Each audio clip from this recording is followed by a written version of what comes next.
Nega qimirlab turgan bolajon adasi qo'l tekkizganida harakatdan to'xtab qoladi? Ko'pchilik ota-onalarni aynan shu savol doim qiziqtirib kelgan. Bu bolajon adasini yoqtirmaganligidan emas. Bolajonlar juda qiziqqon bo'lishadi va tashqaridan bo'layotgan har qanday ta'sirni juda yaxshi sezishadi. Bolajonning adasi qo'l tekkizayotganini bola sezib qolsa, bu yangi his-tuyg'u nima ekanligini bilishga harakat qiladi va qisqa vaqtga harakatdan to'xtab turadi. Tushunib yetganda esa bolajon o'zini erkin va himoyalangan his qiladi. Adasining erkalatganini va yengil silaganini bolajon juda yaxshi his qiladi. Bunday tinch holatda bolajon odatda kam harakat qiladi va ko'pincha uxlab qoladi. Bolajonning uyqu va bedorligi har xil vaqtga to'g'ri kelishi mumkin.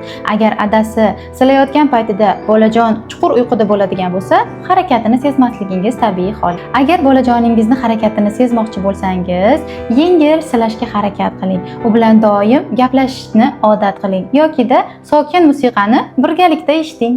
Bu narsalar bolajonga sizni uni yonida ekanligingizni his qilishiga yordam beradi. Kerakli ma'lumotlar uchun obuna bo'lishni unutmang.